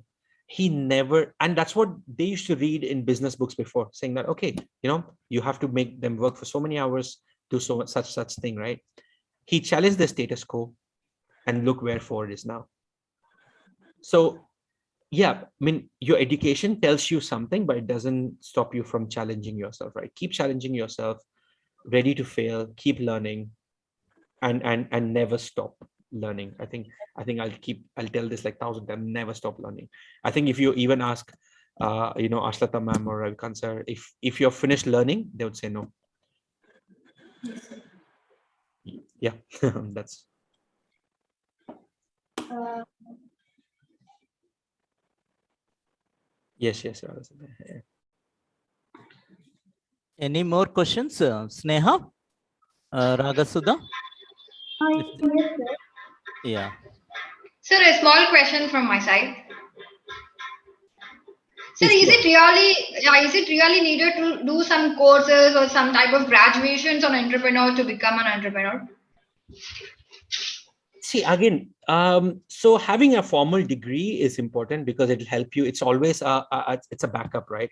Having a formal degree is always a backup for you. But if you ask me, is it a mandatory? No.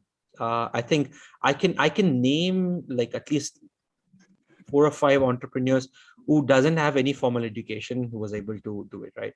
It is it is just your passion towards what you do, then figuring out how to do it and how you execute it. I think this is enough. Yes, I mean, having a formal degree is pretty important. You understand, right? I think most of the entrepreneurs which were from before, like all this Ford or Thomas Alva Edison, they've come from an industry or come from a time where the competition was very low, the population was very low. But if you think about it now, you're competing with yourself, with your colleagues in your college. You're competing with other colleges from across, like when you come to the job market, unfortunately. So having a backup is always good. So a formal degree will help you have that backup. But to have a business for yourself, not required. And to be very frank, even when I'm hiring, I don't look at any formal degree. I think I was having this discussion with a couple of people before as well. How that your degree helps is to land into your first job, and after your first job, no one looks at my degree. And I think, as a matter of fact, my manager doesn't know what degree I had. So it helps you in your first job, and your career shoots off based on what you do in your first job if you're trying to work. But if you're trying to start your business, it'll help you. Like if, example, you failed a couple of startups and now you have to go back because you cannot do this all the time, that degree will really help. Thank you so much. Talking about Sai Kiran, it was like one of the participants was asking what role a family plays when a student, especially when they are in their teens or early 20s, when they want to become an entrepreneurs, because that is quite an important area, like where the family has to back them up. Absolutely, ma'am. I think this is the biggest question that everyone has. And I think one of the classic examples is Ritesh Agarwal, who started OYO Rooms, right? His family was completely against it. He apparently dropped out of college. And he used to say that he used to go to college, but he ended up like sitting on like in one of his friend's house and started developing OYO. But there's only one example like that. And I mean, if you see that as an example and you want to drop off and want to do it, may not be a right thing. But to be very frank, families, right? I think Indian families, unfortunately, we still go with our basic saying that, okay, get a good job, have a standard salary coming and a standard package coming, right? So it's the same problem with me as well. So I had to prove myself to my family that I am ready to do that, before which I went ahead.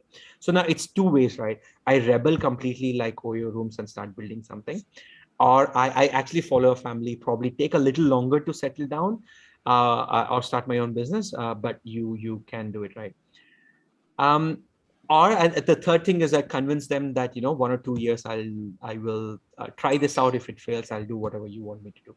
So there are three ways about going about it. And if you ask me, patience in your family is important. So convincing your parents is more important than anything, because trust me, ma'am, I think my startup, I don't even want to start thinking, because there were days that I didn't have money in my pocket. So I earned really well, saved all the money, then started putting in my startup, spent all the money. There were days where I didn't have my lunch as well. And my mom used to always shout at me saying that, why are you doing this? You should go back for a job. So I was never used to go back home for a couple of days, stay back at friends, and I struggled a lot. But later, after 6 or 7 months, my mom understood my passion, and then she started supporting. I, uh, I think it is very important to convince your parents in the beginning, so at least you don't have to go through the struggles I went through. And there's one friend of mine, actually, again, a good entrepreneur now. He's making decent money as well. Um, this guy used to, that 5 rupees, like municipal in Hyderabad serves 5 rupees meals. He actually used to eat that 5 rupees meals. So I personally have seen people struggling, going against the family. It is, I think, later he convinced, and whatever he is now is because of his family support. It is, I think the underlying statement is that yes, it is heavily important, especially in the Southeast Asian culture, where we are very family oriented. Yes, it's heavily important. Thank you. Thank you. Because that is how sometimes students get stuck, whether to go for their passion or maybe take up a job. So this might be a kind of a game changer, because they need to come out of What I thought probably want to pitch to sir later was that, okay, why can't we have an entrepreneur cell in the company, in the college itself, right? It doesn't have to require. We do have. Oh, you already have an entrepreneur. Yeah. Oh, yeah. Amazing. Like, yeah, if a student has an idea, they can spend some time in that cell even before they talk to their parents. And also, as I said, right, ma'am, I think the important part is not the idea. So everyone, like I'm sorry for using Telugu here, but like, అరే నాకు super idea వచ్చిందిరా, ఇది వాడినామంటే చూడు next 5 ఏళ్లలో మనం ఇట్లా అంబానీలు అయిపోతాం. This is very common dialogue here. Unfortunately, not every every idea that you get is actually an idea which can make business. So what happens is, now where you fail with the parents is you are not able to sell him your own idea to your parents. How can you sell it to your people outside that it's a good idea? I would like to share here, Sai Kiran, because you can be a kind of a pioneer for this also. Because we are very, very thankful and very grateful to our management, Chairman sir, as well as Manju Vishnu sir, because now the college is investing in the students if they have a right idea. So they are investing money, and this year we had quite a few number of students who started off with the startups inside the college campus, and we have got a huge innovation center coming up in Sri Vidyaniketan campus, and that's going to be fantastic with people like you. You should come and visit us when you come to the place, like your native place, to Tirupati. Yeah, 100%, ma'am. I think not just me. I think I have a couple of very keen entrepreneurs who can actually work. So problem is, even when mentoring is very important for a lot of Very people. true, very true. I think I know a couple of people as well who can help us or mentor people, help them find. I think seed funding is important. Funding has multiple levels. Yeah. Seed is important, like ideation funding is important. But how do we get that next money? How do we make a strategy which actually works? Again, unfortunately, more than 90% of the startups fail within less than 2 years of them starting, because as I said, right, it is an idea in your head which it is good. It doesn't mean that you can sell it, or they fail selling it. So they need experts in sales, not in sales and marketing, who can actually sell the idea to people. Yeah, I think, yeah, I mean, it'll be interesting. I would love to visit that once. I didn't know, unfortunately. I should have interacted with Sir more often.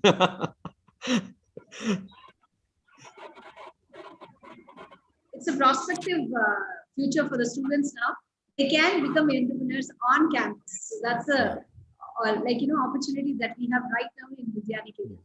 Absolutely, that sounds amazing, ma'am. Even one success story, even one Facebook or one email, I think it's just not one person getting a job, right? It's about hundreds of people getting jobs. It's you're building yourself, but more than that, you're building a community, helping a community. I think all the colleges inside the campus, they are working along with the students. Like even some of the faculty, they are part of it. They are starting up along with the students, setting up the entrepreneurship kind of settlements inside the campus.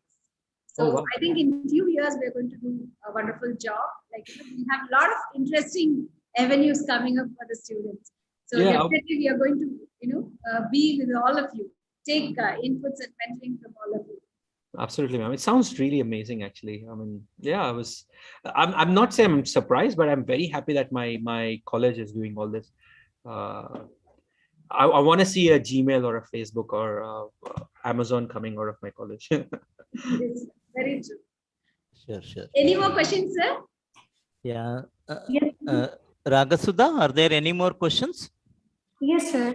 Yeah. Go ahead. Yes, sir.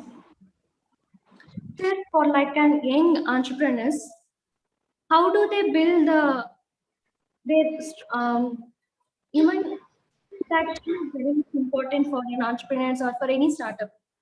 So how do they build a good customer base? Wow. I mean, to be very frank, that's a silver bullet that even we are searching for. Okay, I'll give you some technicalities, right? So first is, so whenever you start something, right, there are 2 or 3 aspects that you should look at, or any entrepreneur should look at. One, how good is my idea, right? Second, how my idea, what problem is it solving, and is there anything that my idea is helping out with, right? So then if I have a good amount of funds, etc. And even before you start a startup, you have to understand what is the addressable market size. So what it means that how many customers are actually looking for it. Example, I start, let me give you one example, right? You guys know Louis Vuitton, right? Louis Vuitton is a premium clothing and wallet brand, which is started by Bernard Arnault, right? So when he started off, the thought flow is that, okay, everyone buys women purses, like mass of like a big chunk of it, but I want to go into a segment where it is only for the elite of the elite, right? So if you know, the Louis Vuitton bags cost somewhere ranging from 30 to 40,000, can go up to some 8 lakhs, 10 lakhs as well. So it is for you to understand what is the addressable size, market size. It depends on what industry you're getting into, or what is the idea you have. Now, if your idea is to become like an Amazon or a Flipkart or Facebook, then you have to start building your base along with it. And I think, how do you attract customers is like, first, your app, like your idea should be amazing. It should be solving a problem that they really is a problem that need to be solved. And it is generally like either competitive in pricing, or you should be the first one doing it. And if you say, how do I attract customers, of course there's marketing, there's sales that comes into picture, etc. But this is a question that changes widely based on what kind of product you're getting into the market. Because as I said, right, my customer base, if I'm starting something like Louis Vuitton, can be only like 1% of the people who can, 1% of the rich people who can afford it, right? But if I'm starting like a brand like Caprice or like Fast Track, my addressable customer market is much broader. Like if example, 28% of the population is youth, right? And Fast Track market is 28% addressable market size. So to answer your question straightforward, how to attract customer, it completely depends on what industry you get into. But if you're thinking that, okay, what is the tools to do it? Of course, marketing is. It can be digital, it can be out of home media, it can be above the line marketing, which is like newspapers, etc. And again, I think Ragasudha, I think one of the interesting thing is that there are few businesses which are business to business. Like example, I am a milk manufacturer or a milk producer who sells milk only to bigger dairy farms, right? So my customer is actually a dairy farm. You know what I mean? Now, to attract that dairy farm is not the same as attracting 10,000 customers who buy milk from me directly. So these are two different ways of finding a customer. So again, it's a broad question. Probably if you have next question to it, like what is the market, I can help you out giving you more details. Sure, sir. So you are saying that content is the king and strategy is like a minister.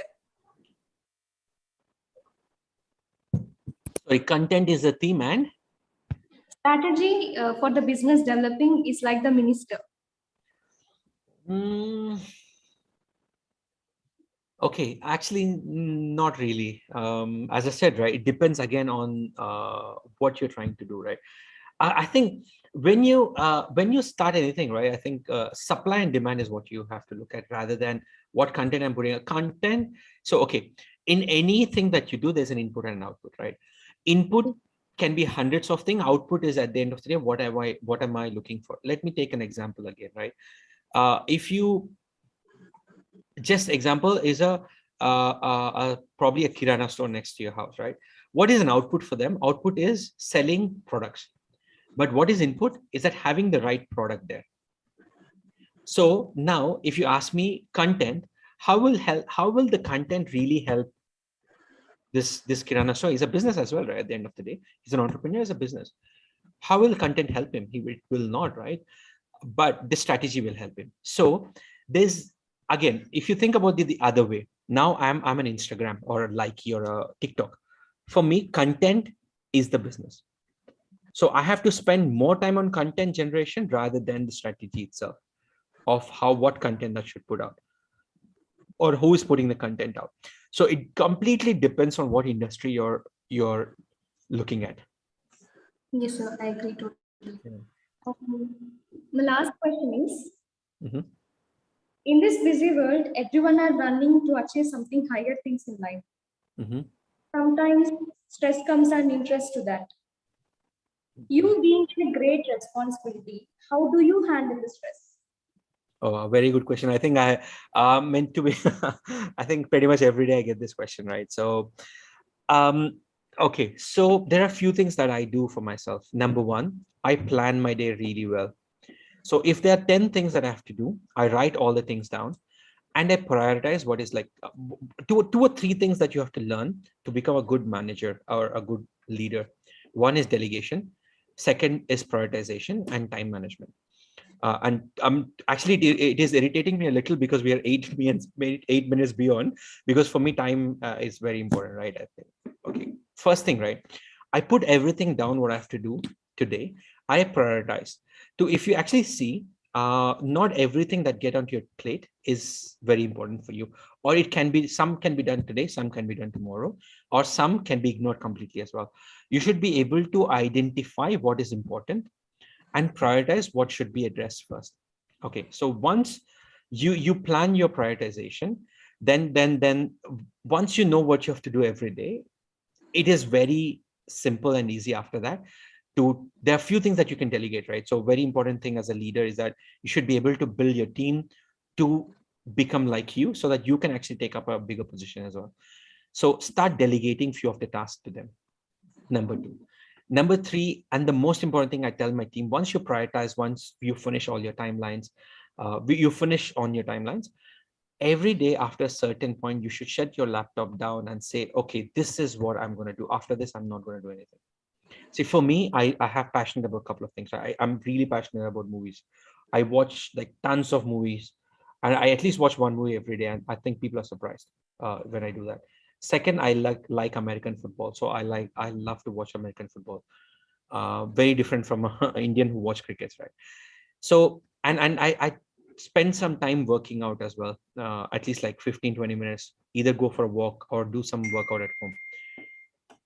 All this will start by shutting your laptop down. So you should be able to figure out what is important for you and where should I put a full stop and then start something else. And I think a couple of you would agree as well, like doing something that you really love beyond work will actually reduce your stress. That's what I practice. And to be very frank, I maximize my, I sleep for 7 to 8 hours a day maximum. And I try to maximize the rest of my time I'm awake. And even I think even between the work, right? Unfortunately, during pandemic and me handling more like 200 plus people, it comes with a lot of calls every day, different departments asking me different stuff and all. Between calls as well, I spend 10 minutes just to relax, have a glass of water or watch something comical for like 5-10 minutes. So I'm ready for the next meeting. So yeah, these are a few things that I practice. Not necessarily these are the ones which will help. This is helping me. Yes, sir. Thank you. That's it from my side. Thank you. Thank you, Ms. Ragasudha. Thank you very much, sir, for explaining doubts very clearly and patiently. Now I request the Head Department of Commerce, Dr. S.V. Ravikanth, sir, to say the oath of thanks.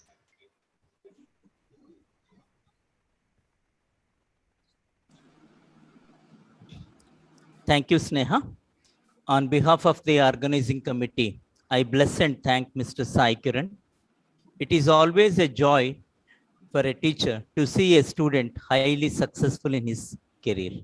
As a teacher, I consider myself blessed when I come across such students. During the past 3.5 decades, I came across very few students of the potential of Mr. Sai Kiran. Thrive, but not just survive. Well, my own example, thanks a lot. When I initially joined Vidya Niketan, I was pretty happy with 1.5 decades of experience in zoology, having taught zoology to all the students.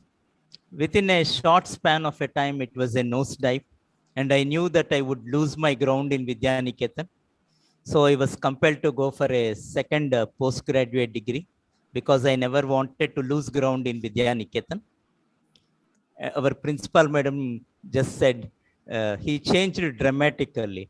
Madam, not just dramatically, but also grammatically, because when you become an English teacher, you have to be very apt with your grammar also. So thank you, madam. Well, I intentionally took up proposing vote of thanks. Normally it is done by student because I thought I would uh, prepare a nice script and deliver the vote of thanks. Your talk was so mesmerizing, Sai Kiran. I was completely glued to your voice. I could not script vote of thanks. So whatever I am going to talk would be just an extempo. It was a thoroughly professional display. And now many students would understand why you escalated to such a position, such a high position within a short span of time. You brought all your experience into play in delivering the lecture.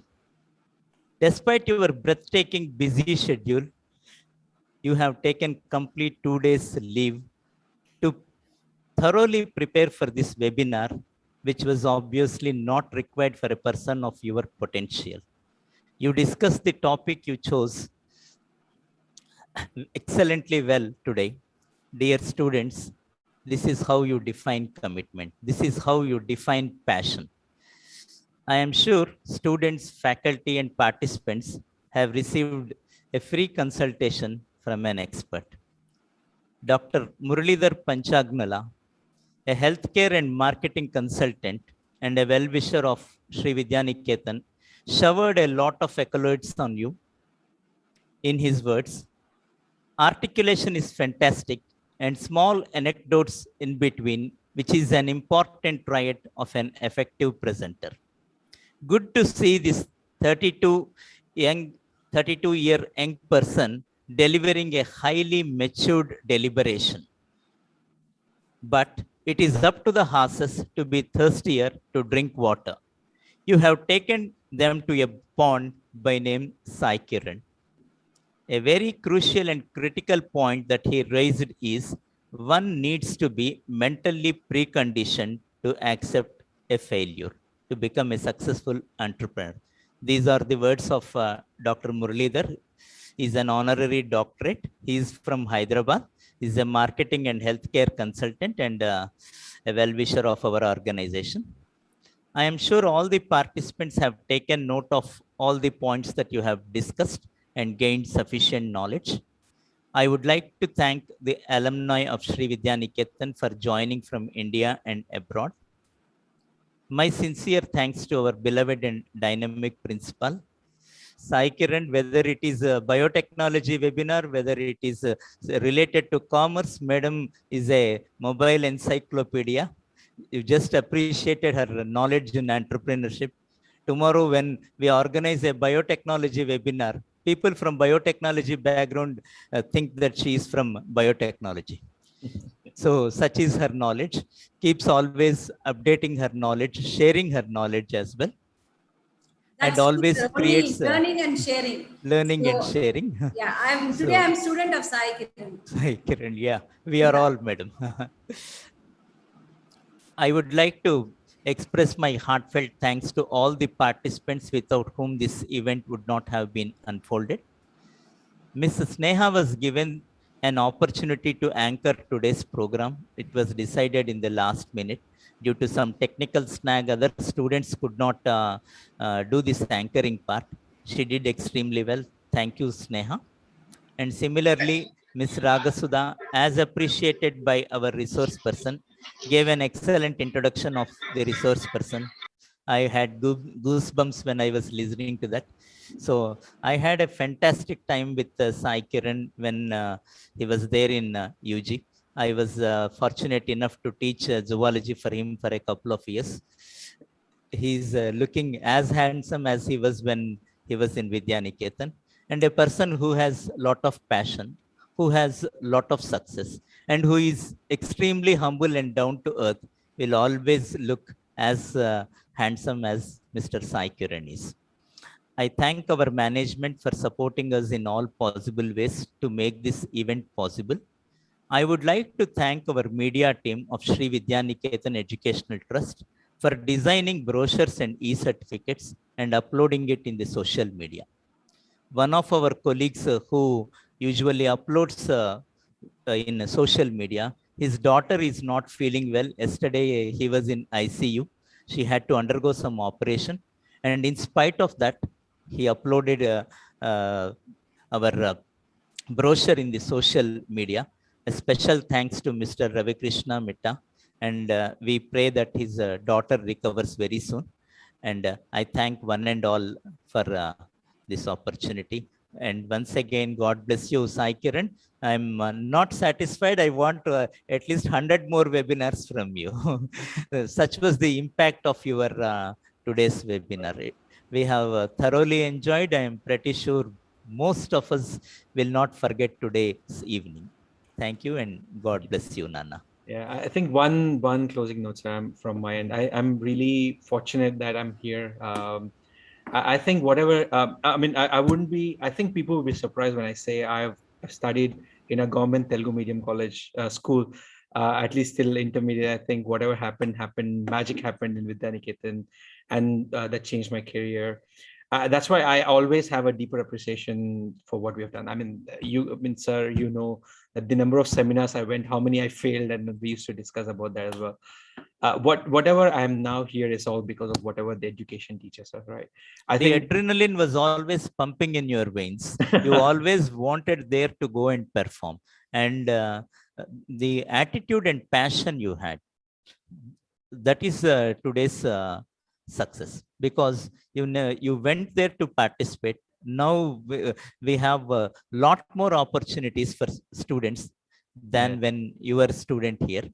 And I'm pretty sure students will treat you as their role model. I want them to take you as their role model, because as you have very rightly mentioned, most of the students who are from Telugu medium, they find it very hard to communicate in English. Nobody would believe if you say that you have studied in Telugu medium in up to your 12th standard. Only one sentence which had this is Telangana slang. We appreciate that Telangana language and the way you speak Telugu. So that was the only sentence that you used in your entire webinar. Apart from that, your English silver bullet and many such expressions. I think I have to note down some expressions.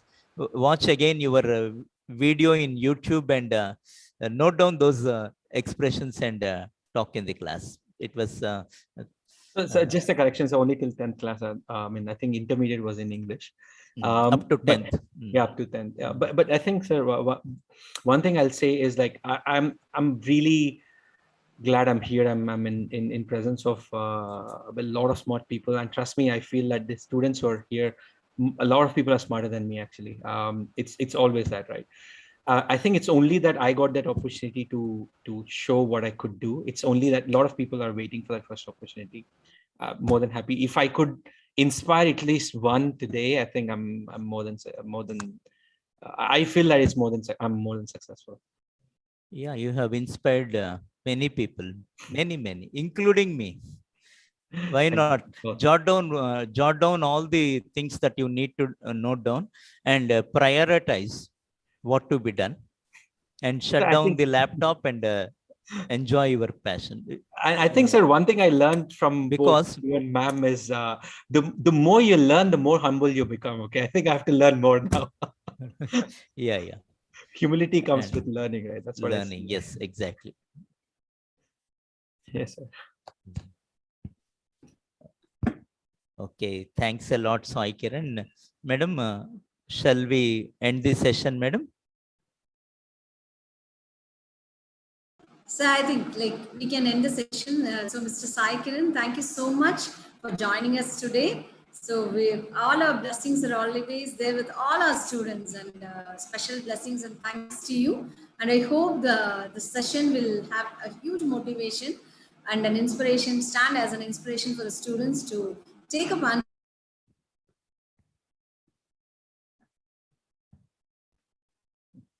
I think madam has lost the connectivity. There is some technical connectivity problem here, sir. But anyway, once again, thank you so much, Sai Kiran. All our blessings are there with all of you. God bless all of us. Thank you so much. Thank you, ma'am. Thank you, sir. Have a good day, guys. Have fun and all the best. Thank you. Thanks a lot, Sai Kiran.